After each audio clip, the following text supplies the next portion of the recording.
Don't touch my credit. Everybody's so scared of getting their credit touched. So we're going to talk about, well, not so much that, but how to improve your credit to get a good rate, a good loan. Yep. Right? Yep. Okay, so give us the lowdown, little change in the rate. Yes. So we did see a little bit of an uptick in the rates. Conventional started the market this morning at 6.25. So before we were at about 6.125 last week. So just a little bit of an uptick there. Advertised rate, you're probably seeing 5.9, maybe 5.875. That's with some type of a buy down for conventional. On the FHA side, same thing. We saw the rates go up to about 5.99, so we're still under that 6. Oh, that's good. But we were at about 5.7, 5.8 there. Now we're starting at about 5.9. Advertised rate, you're seeing 5.375. So still really good rates.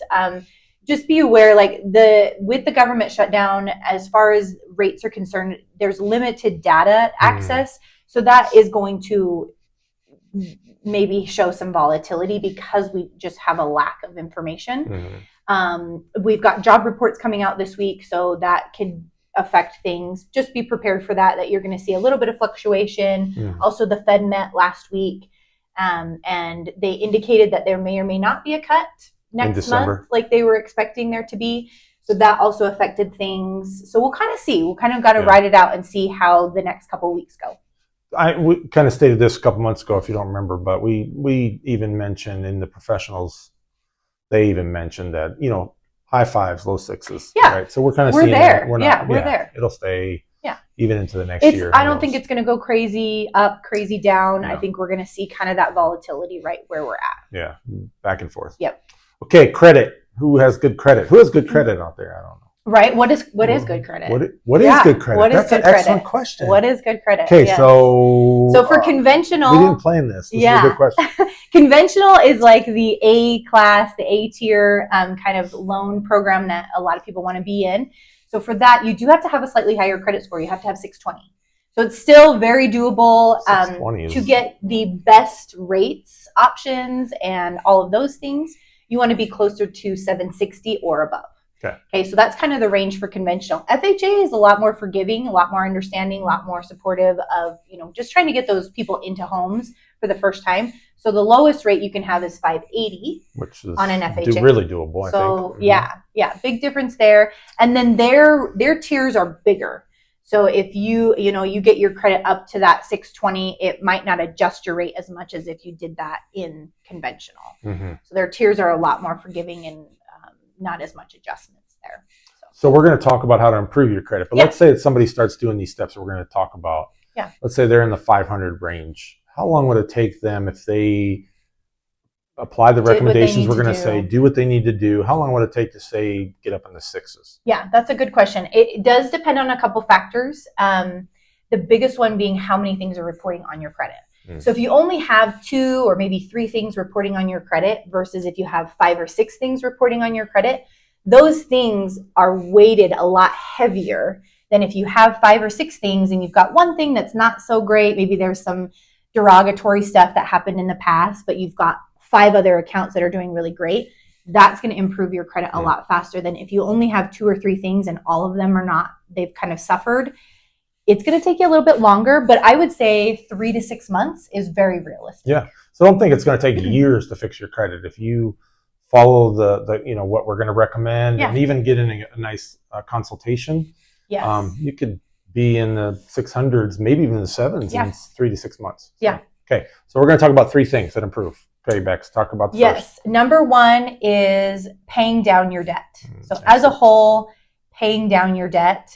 If you've got multiple loans out there, multiple credit cards, paying those down is going to drastically help improve your credit score. And that is because what they're monitoring, what they're looking for is how well you can handle the credit that you've been given. So if you're keeping those balances really low, that is going to reflect well. Good. There are some, like let's say you do have a couple of loans or maybe credit cards. Yeah. There are some loans that are more important to pay off, right? That'll affect your credit more. Now, we're not going to get into that, but if you do have a couple of loans or a couple of credit cards, talk to Bex. We can get a consultation and you can understand what you would need to pay off first. Yeah. So and that's honestly, that's half, or I would say even 60% of what we do is help you get ready to purchase. So don't think you have to come to us already ready to go. Right. We do this every day. We know that you don't. And so there might be steps that you've got to do to get into a position to purchase. That's what we're here for. We can help advise you and put those action steps in place and help support you on that journey. Yeah. Okay. So that's your first step. Pay off some of your debts. Yes. Pay down. Yes. Second step. The second one is to pay your debts on time. Ooh, that's important. On time. And even early if you can. If you've got a credit card, for example, and you want to make multiple payments, I do mine where I split the payoff every month and I make 2 payments. I pay it 15 days out and then on the due date. Good idea. So that way about every 2 weeks you're making payments. That reflects really well on your credit. And then making sure you're not missing payments, that is going to impact your credit very negatively, very fast. That's how a lot of people go from that 700 credit down to 500 is they miss a payment, they totally forget about a bill, they don't have it on auto pay, and it just destroys your credit.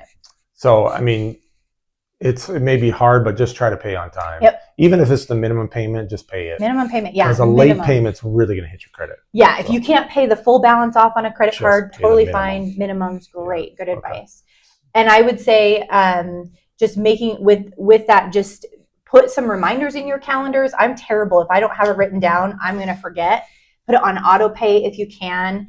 And then just having that reminder on your calendar. Make sure to double check your, your balance to make sure you have enough to make it paid and you're not going to get an overdraft because then you get annoyed with that. So, I mean, auto pay, just set it up right. Yeah. It's safe. If you set it up right, know, and then don't give anybody your information. So try to do that. Okay. So that's number 2, pay on time. What's number 3? And then number 3 is paying down your credit card balances specifically.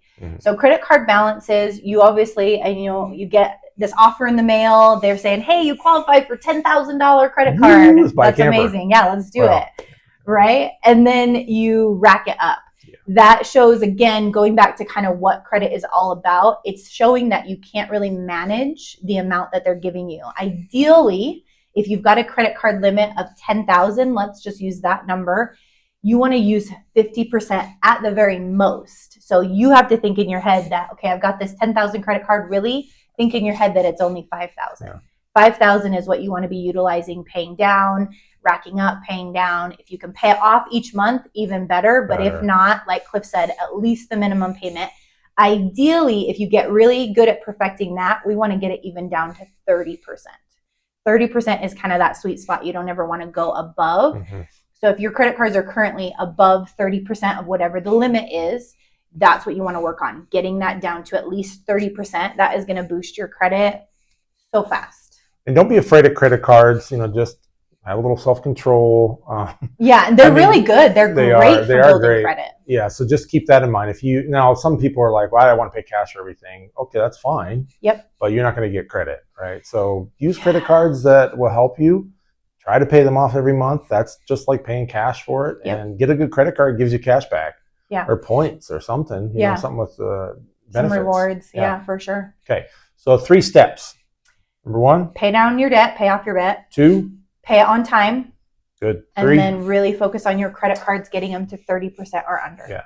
And again, if you need help with that, please don't hesitate.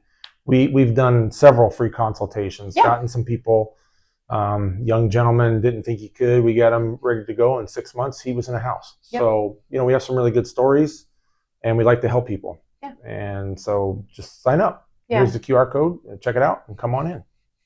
Or we'll do it on Zoom. Yeah. Yeah. Okay. Whatever works. All right. Thanks, Bex. Thanks, Have guys. a great week, everybody. We'll see y'all next week. Bye. Bye.